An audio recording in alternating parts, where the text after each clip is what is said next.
मैं सबसे पहले कासगंज एटा की जनता का धन्यवाद देता हूं और मैं कासगंज एटा के जनता का धन्यवाद देता हूं जिन्होंने देवेश साक्य और आसपास जितनी भी लोकसभाएं समाजवादी पार्टी लड़ रही थी, इंडिया गठबंधन को ऐतिहासिक मतदान कर करके हम लोगों को जिताने का काम किया और इंडिया गठबंधन समाजवादी पार्टी जहां जीता वहीं कई सीटों पर बेईमानी न होती तो आज राजनीतिक परिस्थितियां दूसरी होती। कासगंज एटा के विकास के लिए समाजवादियों ने हमेशा काम किया, नेताजी की सरकार रही हो और आज अगर आप तुलना करेंगे तो एटा कासगंज को विकास में पीछे छोड़ दिया। यहाँ का किसान दुखी है, आम लोग परेशान है महंगाई से, भ्रष्टाचार बढ़ रहा है और जहाँ 10 साल की सरकार डबल इंजन, एटा और कासगंज में विकास आते आते डबल इंजन का धुआं निकल गया है और भारतीय जनता पार्टी को हटाने के लिए पीडीए समाज, पीडीए परिवार पूरी तरीके से तैयार है।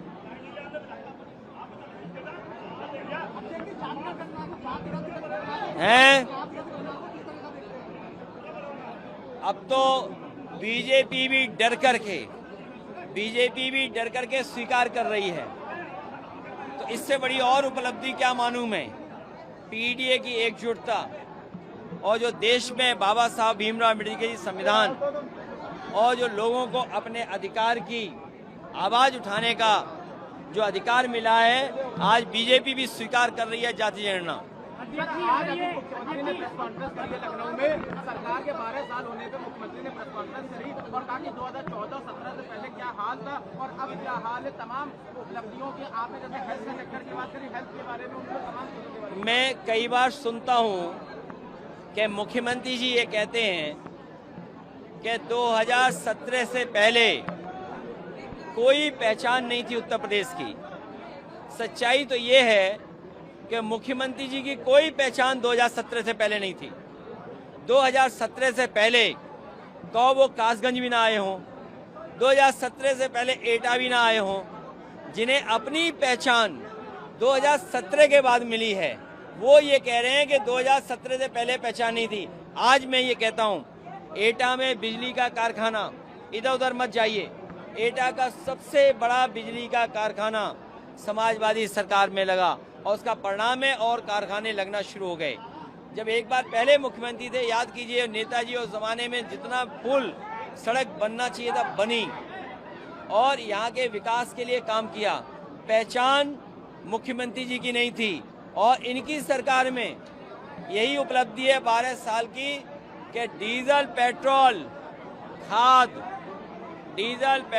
खाद और रसोई गैस और कॉमर्शियल सिलेंडर ऐतिहासिक महंगाई के साथ बिक रहे हैं। सर, आपने वॉर का विषय किया, आपने ट्वीट किया, अभी जिस तरह से स्टेट ऑफ हॉर्मस के पास हमला होता है, तीन भारतीयों की जान चली जाती है, बेवजह का भी नौजवान का जिसकी जान चली जाती है स्टेट ऑफ हॉर्मस में अमेरिकी हमले में। देखिए, ये भारत की विदेश नीति की चूक रही।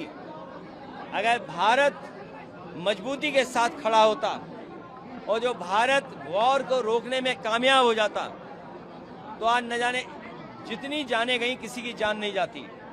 न केवल जानें बच जाती बल्कि दुनिया में जो अर्थव्यवस्था लगातार खराब होती जा रही है और जिसमें भारत सबसे बड़ा देश है, उसकी अर्थव्यवस्था पे संकट पड़ रहा है, ये संकट भी नहीं होता।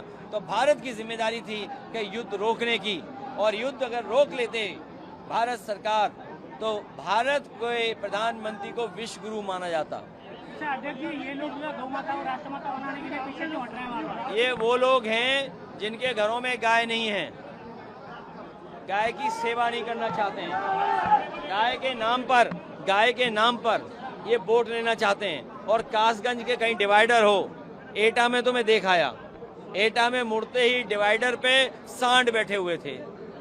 तो बताओ, सांड बैठे हैं, इसकी रखवाली देखभाली करने का काम किसका है?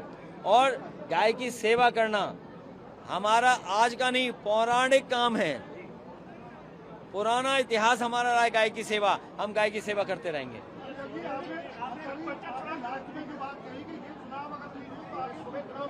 मैं आपसे पत्रकार साथियों से बहुत साफ कह के जा रहा हूं, बंगाल का चुनाव जो लूटा है इन्होंने और बिहार के चुनाव में जो बेईमानी की है, अगर यही लूट और यही बेईमानी उत्तर प्रदेश में हो गई तो इसके बाद भविष्य में कभी चुनाव नहीं होगा। इसीलिए आपने देखा होगा जो डिलिमिटेशन ला रहे थे, महिला आरक्षण के साथ डिलिमिटेशन ला रहे थे, ये ऐसी लोकसभाएं बनाना चाहते हैं जिससे विपक्ष के नेता जीत ना पाएं और अपने हिसाब से ये लोकसभा बनाना चाहते हैं। अच्छा, ये स्वदेशी नहीं है तो फिर अगर ये फिर जो आत्मनिर्भर भारत बनाने की बात कर रहे हैं, क्या ये बना पाएंगे? ऐसे स्वदेशी नहीं है, आप बता रहे थे। इनके मुंह पे है स्वदेशी, मन से है विदेशी।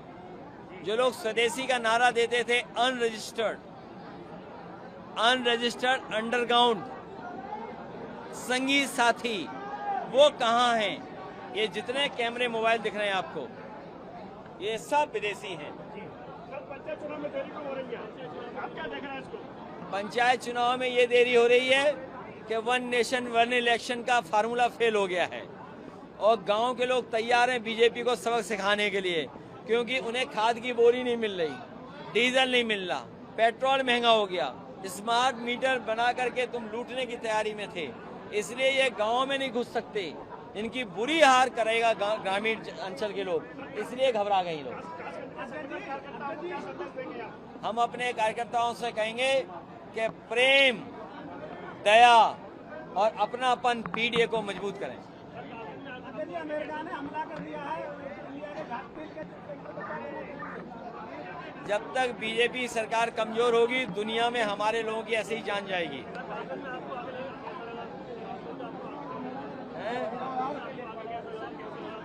कासगंज और एटा के विकास के लिए अलग से मैनिफेस्टो बनाएंगे। हम कार्यकर्ताओं को साथ लेके चलेंगे। ये सरकार लीक वाली सरकार है, ये लीकेज वाले लोग हैं, इनके बहुत लीकेज हैं, जनता इन्हें बंद करेगी। सर, आपने होने के बाद मीडिया में कई दिन पहले लिखा था, जब ये सीजेपी का मामला चल रहा था, आज भाई कांग्रेस जनता पार्टी लखनऊ में भी प्रोटेस्ट अपना कर रही है, सीजेपी वर्सेस बीजेपी, आपने भी कहा था। बीजेपी को अपना विरोध स्वीकार नहीं है, अगर कोई विरोध करेगा तो उसका इनकाउंटर कर देंगे। ये विरोध कोई करेगा तो उसे जेल भिजवा देंगे, विरोध कोई करेगा तो उस पर झूठे मुकदमे लगा देंगे। इसके लिए जिम्मेदार हैं हमारे मुख्यमंत्री जी, हमारे मुख्यमंत्री जी जिम्मेदार हैं। इसलिए जिम्मेदार हैं क्योंकि डबल इंजन की सरकार है और इनका महंगाई और भ्रष्टाचार की वजह से धुआं निकल गया डबल इंजन का।